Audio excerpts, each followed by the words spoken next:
السلام علیکم ورحمۃ اللہ وبرکاتہ۔ الحمد للہ رب العالمین والصلاة والسلام علی سید المرسلین وعلی آلہ وصحبہ اجمعین، اما بعد فاعوذ باللہ من الشیطان الرجیم، بسم اللہ الرحمن الرحیم۔ ان اللہ مع الصابرین، صدق اللہ مولانا العظیم وبلغنا رسولہ النبی الامین المکین الکریم، ونحن على ذلك لمن الشاهدین والشاکرین، والحمد للہ رب العالمین۔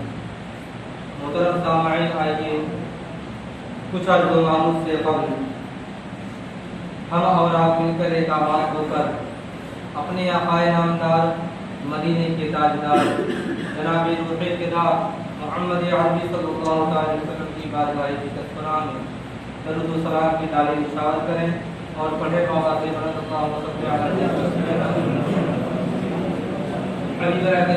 محمد صدیق صلاۃ و سلام علیہ محترم سامعین، کئی جمعے سے حضرت امام حسین اور ان کے جانثار ساتھی کے تعلق سے، شہیدان کربلا کے تعلق سے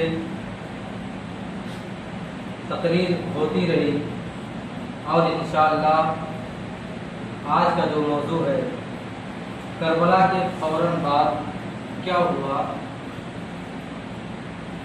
کربلا میں وہ قافلہ جن کا کوئی سہارا نہیں اللہ کے علاوہ، وہ قافلہ کس طرح اور کیسے راستے سے گزر کر مدینے تک پہنچا، انہی واقعات میں سے کچھ واقعات آپ کے سامنے رکھوں گا۔ موضوع ہے تقریر کا 72 نیزوں پر 72 سر۔ موضوع ہے 72 نیزوں پر 72 سر۔ قافلہ چلا ہے کربلا کی سرزمین سے، سب سے پہلے دمشق کے لیے، دمشق سے شام کے لیے، اور شام سے مدینے کے لیے۔ قافلے کی تعداد، اہل بیت کی تعداد 64 عورتیں، 16 بچے، صرف ایک مرد۔ 64 عورتیں، 16 بچے اور صرف ایک مرد۔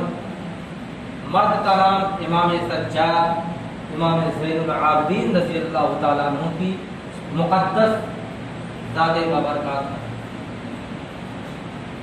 جن کی عمر تقریباً جب کربلا کا معرکہ پیش آیا تو آپ کی عمر اس وقت تقریباً 22 سال کی عمر تھی، لیکن چونکہ آپ کے خاندان کے لوگ، تمام اہل بیت کرام کے لوگ جب تک کربلا کی سرزمین پر تھے، اس سے پہلے اور اس سے بعد تک حضرت امام سجاد، امام زین العابدین رضی اللہ تعالیٰ عنہ سخت علالت یعنی بیماری کی حالت میں تھے، اسی وجہ سے آپ نے میدان جنگ میں بھی حصہ نہ لے پایا۔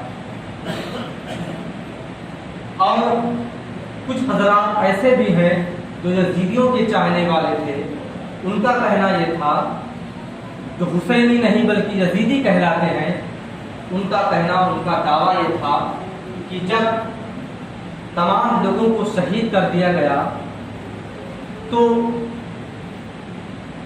شہزادی علی مرتضیٰ حضرت زینب رضی اللہ تعالیٰ عنہ کے سر سے دوپٹہ کھینچ لیا گیا، ان کے بدن سے چادر کو یزیدیوں نے کھینچ لیا۔ یہ لوگ افواہیں اڑاتے ہیں، بکواس کرتے ہیں، حالانکہ ایک حسینی شخص امام حسین کا شہدائی یہ جانتا ہے کہ حضرت زینب رضی اللہ تعالیٰ عنہ کے ساتھ ایسا کوئی واقعہ، ایسا کوئی مرحلہ پیش نہیں آیا۔ یزیدیوں کی کیا کسی کی ہمت نہ تھی کہ آپ کے قریب آتا، کیوں؟ اس وجہ سے کہ ایک مرتبہ جب حضرت رابعہ بصریہ جو امت محمدیہ میں گزری ہیں، اپنے وقت کی متقیہ اور پرہیزگار ایک عورت تھی جو صرف اور صرف اللہ رب العزت کی عبادت و ریاضت کرتی تھی، اکیلے تنہا تنہا ایک گھر میں رہتی تھی اور اللہ کی عبادت کرتی تھی۔ لیکن جب آپ رات کے وقت سوتی تب بھی اکیلی رہتی۔ اچانک سے جب کسی غیر مرد کو خبر لگے کہ رابعہ بصریہ تنہا سوتی ہے تو اس کی نیت بدل گئی اور اس نے غلط ارادے سے ان کے گھر میں گھسا اور جیسے ہی چادر پر رابعہ بصریہ کے ہاتھ لگایا فوراً اندھا ہو گیا۔ پھر چادر سے ہاتھ ہٹاتا، پھر آنکھ میں روشنی آ جاتی، پھر جیسے چاند پہ ہاتھ لگاتا پھر اندھا ہو جاتا۔ سوچا ماجرا کیا ہے؟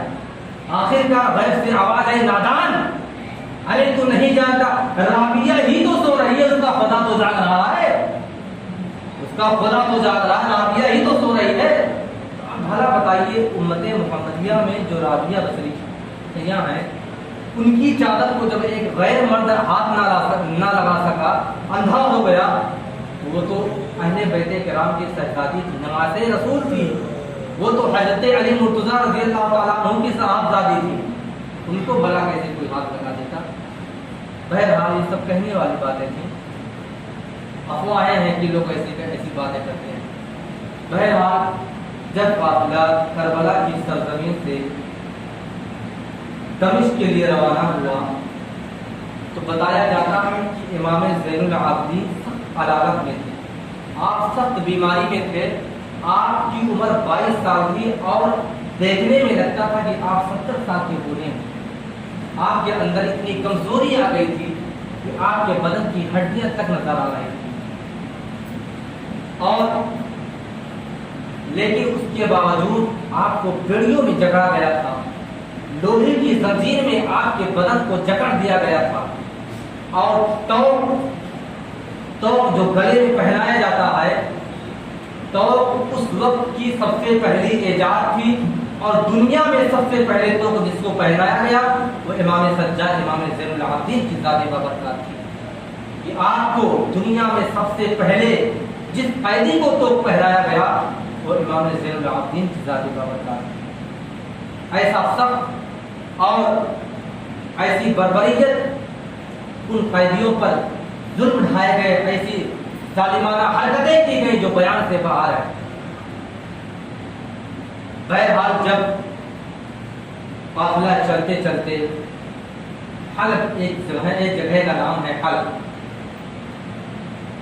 وہاں سے 12 میل کی پہلے پر ایک بستی پڑتی ہے، اس بستی کے راستے پر ایک موڑ ہے، اور اس موڑ سے جب قافلے کا گزر ہوا تو وہاں پر ایک بوڑھا شخص موجود تھا اور ایک بچہ موجود تھا۔ بوڑھا شخص رٹ لگا رہا تھا، نبی کی خیرات دے دو، علی کی خیرات دے دو۔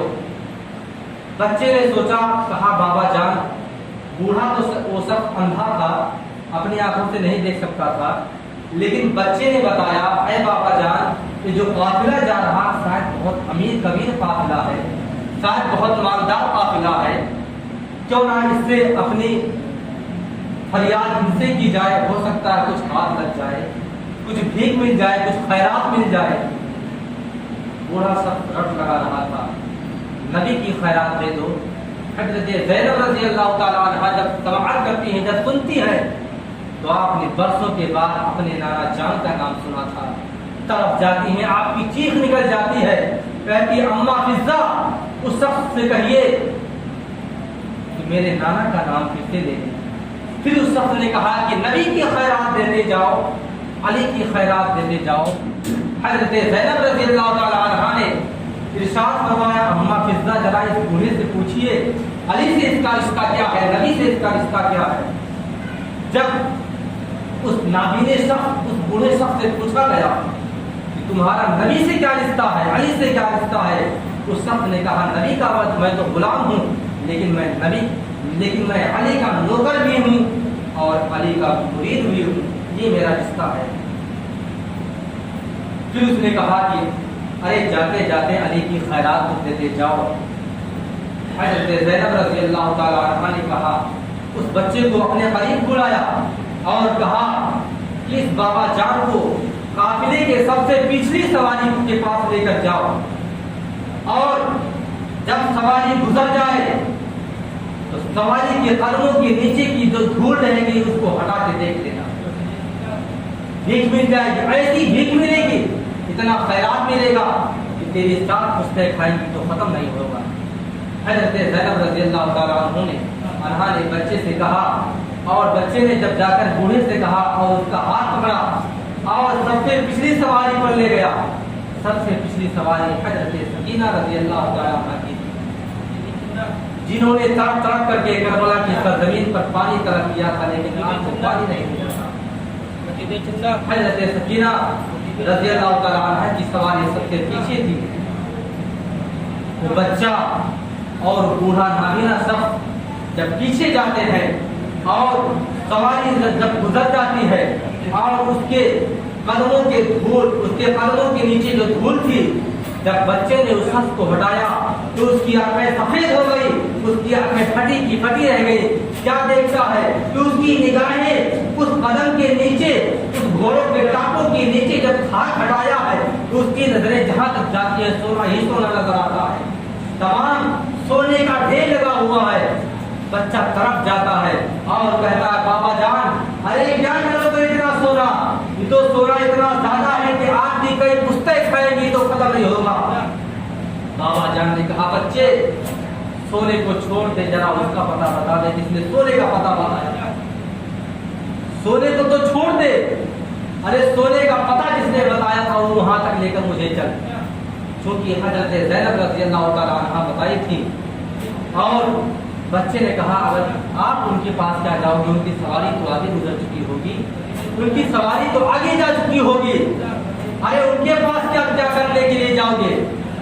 बूढ़े शख्स ने कहा, अरे बच्चे मुझे उनके पास लेकर चल तो सही। आखिरकार बच्चे ने इकरार किया, बाबा जान आप उनके पास क्या करने जाओगे, सोने का ढेर तो यहाँ पड़ा हुआ है, आपकी खैरात तो यहाँ पर मौजूद है। उस शख्स ने कहा, बच्चे तू नहीं जानता, जिस शख्स ने इस सोने का पता बताया है या तो वो नबी की बेटी है या तो अली की बेटी है। चुनांचे बच्चे ने बूढ़े शख्स का हाथ पकड़ा और हजरत ज़ैनब रज़ियल्लाहु ताला अन्हा के करीब गया और बूढ़े शख्स ने सबसे पहले कहा, बेटी अगर मेरा नजरिया, मेरा अंदाजा अगर तुझे पहचानने में गलती नहीं कर रहा है तो यकीनन तू अली की बेटी मालूम होगी। हज़रत ज़ैनब रज़ियल्लाहु ताला अन्हा ने इरशाद फरमाया, हाँ मैं अली की ही लख्त जिगर हूँ, मैं अली ही की शहज़ादी हूँ। बताने का मतलब ये है कि अगर करबला वाले चाहते तो उनके खेमे में साफ समंदर नजर आता। वो मजबूर और लाचार नहीं थे, बल्कि आप जो चाहते हो जाता, लेकिन फर्क सिर्फ इतना था कि मशीयत इलाही थी, उसी पर रजामंदी थी और वो एक इम्तिहान सब्र था। वरना क्या से क्या हो जाता, क्या से क्या पारा पलट जाता। बहरहाल सवारी आगे गुजरती गई। जब हल्फ की सरजमीन से आगे गुजरती है तो एक बुढ़िया आती है जिसका नन्हा बेटा, जिसका कमजोर बेटा बहुत ही सख्त अलाला की हालत में था, सख्त बीमारी की हालत में था। बुढ़िया आती है, सबसे पहले अगले सवारी के पास जाती है। अगली सवारी अमर इब्ने साद का था और अमर इब्ने साद के पास जाती है बुढ़िया और अर्ज करती है कि ऐ वो शख्स, क्या तेरे काफिले में कोई हकीम है? अमर इब्ने साद हंस पड़ा और मजाक के तौर पर कहा कि हाँ, पीछे मेरे पीछे वाला शख्स वो हकीम है, उसके पास चली जा। पीछे जब जाता है तो सनान था।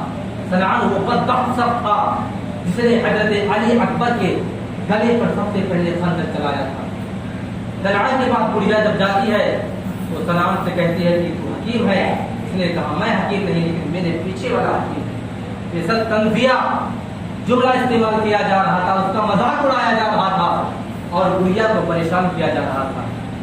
बुढ़िया दर्द की मारी थी, सोच रही थी हो सकता है इसमें कोई हकीम हो, कोई हकीम नजर आ जाए। बहरहाल जब पीछे बुढ़िया जाती है तो हुरमिला से मुलाकात होती है। हुरमिला ऐसा बदबख्त, ऐसा बदतरीन शख्स था जिसने हजरत अली असगर के गले पे सबसे पहले तीर मारा था। हुरमिला से पूछती है बुढ़िया तू हकीम है? कहा नहीं मैं हकीम नहीं, मेरे पीछे वाला हकीम। फिर बुढ़िया पीछे चली जाती है पीछे वाले काफिले के पास। वहाँ शिमर लईन था जिसने हजरत इमाम हुसैन रज़ी अल्लाह तआला अन्हु की गर्दन पर सबसे पहले खंजर चलाया था और वही खंजर उसके हाथ में उस वक्त भी मौजूद था। बहरहाल बुढ़िया कहती तू हकीम है? उसने कहा मेरे पीछे वाला हकीम। तंज़िया जुमला इस्तेमाल किया और इमाम सज्जाद इमाम ज़ैनुल आबिदीन की तरफ इशारा किया। जब कहा था वो तो कैदी है, क्या कर सकते हैं। लेकिन जब बुढ़िया इमाम ज़ैनुल आबिदीन के पास जाती है और पूछती है आप हकीम है? इमाम ज़ैनुल आबिदीन ने कहा मैं भी हकीम हूँ, मेरा दादा भी हकीम, मेरा नाना भी हकीम है, मेरा खानदान पूरा हकीम है। बुढ़िया ने कहा फिर चल, मेरा बेटा सख्त अलालत की हालत में है, सख्त बीमार है और उसे तू सेहतयाबी कर दे, उसकी शिफा कर दे, उसका इलाज कर दे। इमाम ज़ैनुल आबिदीन ने कहा अम्र इब्न साद से इजाजत लेनी होगी, मैं उसका कैदी हूँ। अम्र इब्न साद के पास बुढ़िया जाती है और कहती है उस कैदी को छोड़ दे, मेरे बेटे का इलाज करेगा। कहा बुढ़िया मुझे उसके बदले में क्या मिलेगा? बुढ़िया ने कहा मेरे पास सिर्फ एक बेटा है और 8 बेटियां हैं, 8 बेटियों का जेवर लेकर आए हूँ, तुझे सब दे देती हूँ। अम्र इब्न साद बदबख्त था, तमाम जेवर को बुढ़िया से दे देता है और कहता है वो तो मेरा कैदी है, वो क्या इलाज कर सकता है, मैं चाहूँ तो कैदी ही कैदी रहे और मैं ना चाहूँ तो उसको कोई निजात नहीं मिल सकती, वो तो मेरा कैदी है, जंजीरों में जकड़ा हुआ है। इमाम ज़ैनुल आबिदीन को जला लाया और कहा ऐ बदबख्त शख्स, तू मेरे ताकत को देखता है, मेरी कुव्वत को देखना चाहता है। हजरत इमाम ज़ैनुल आबिदीन की आंखें जलाल से लाल हो गई। आपने सिर्फ अपनी आंखों से इशारा किया अपनी जंजीरों की तरफ जो पैरों में आग के बेड़े पड़ा हुआ था, जंजीरों की तरफ आग की निगाहें पड़नी थी, पानी की तरह पिघल कर बह गया। फिर आपने हाथ लगाया अपने तोप पर, तोप ऐसे कट कर गिर गया जैसे एक तेजाब कपड़े पर काट कर गिरा देता है। और यहाँ तक कि आपके हाथों में जो जंजीरें थी आपने इशारा किया तो पानी की तरह बहकर उतर गया, सारी जंजीरें उतर गई। और आपने बुढ़िया से कहा बुढ़िया चल तेरे बेटे के लिए इलाज करने के लिए चलती हूँ। लेकिन जब बुढ़िया घर पहुँचती है तो क्या देखती है कि उसकी घर में गंगेरिया गुजारी जारी है और उसकी उस भाई की बहनें जो भाई बीमार था बाहर आती हैं और कहती अम्मी जान हकीम को वापस कर दीजिए, जिस वजह से आपको हकीम लाई थी तो उसका कोई काम ही नहीं रहा। जब मेरा भाई मर चुका है तो हकीम का भला क्या काम है। इमाम ज़ैनुल आबिदीन को बुढ़िया ने वापस करना चाहा, लेकिन इमाम ज़ैनुल आबिदीन ने कहा कि मैं अगर यहाँ तक आ गया हूँ तो ऐ बुढ़िया तू मुझे इजाजत दे दे, मैं तेरे घर तक भी आ जाऊँ, मैं तेरे घर में देख लूँ क्या माजरा है। बुढ़िया ने कहा मेरा बेटा मर चुका है, इसका कोई इलाज नहीं हो सकता है, आप वापस चले जाइए, अपना वक्त बर्बाद ना कीजिए। इमाम ज़ैनुल आबिदीन ने इसरार किया तो बुढ़िया रज़ामंद हो गई और अपने घर के अंदर ले जाती है और कहती है कि देखिए मेरे बेटे का ये हाल है। तमाम बहनें जो 8 बहनें थी उसकी अपने भाई की इर्द गिर्द रो रही हैं, गिड़गिड़ा रही हैं, लेकिन इमाम ज़ैनुल आबिदीन पहचाने बैठते हैं और फिर उस बच्चे का अंगूठा पकड़ते हैं और कहते हैं बच्चे तू ऐसा काम कर कि तेरी जो 8 बहनें हैं रोने के बजाय हंसने लगे। चुनांचे फौरन वो बच्चा उठकर बैठ जाता है। इमाम ज़ैनुल आबिदीन की जुम्बिश थी कि फौरन वो बच्चा उठकर बैठ जाता है और उसको जिंदगी फिर से दोबारा मिल जाती है और तमाम बहनें खुश हो जाती हैं। आखिरकार बुढ़िया ने सवाल किया कि अगर 70 नेज़े पर जो 70 सर है, ऐ इमाम ज़ैनुल आबिदीन आप जब इस बच्चे को अगर मुर्दे बच्चे को आप जिंदा कर सकते हैं तो भला उन लोगों को जिंदा क्यों नहीं कर सकते जिनका सर मैंने 72 नेज़ों पर 72 सर को देखा है। इमाम ज़ैनुल आबिदीन ने कहा बुढ़िया तू समझ नहीं सकती है तो हमारे मामले को नहीं जान कर सकती, हमारे बीच तुझे पढ़ने की कोई इजाजत नहीं, हमारा क्या मामला है, हमारा और खुदा के बाद के दरमियान क्या रिश्ता है तू जान नहीं सकती। आखिरकार इमाम ज़ैनुल आबिदीन बुढ़िया को तमाम खंजर के पास ले आते हैं कि 72 नेज़े पर 72 खंजर था। सबसे पहले इमाम हुसैन रज़ी अल्लाह तआला अन्हु के पास इमाम ज़ैनुल आबिदीन जाते हैं और कहते हैं ऐ बाबा जान आप जिस तरह पहले तिलावत करते थे उसी तरह तिलावत करके बुढ़िया को सुना दीजिए।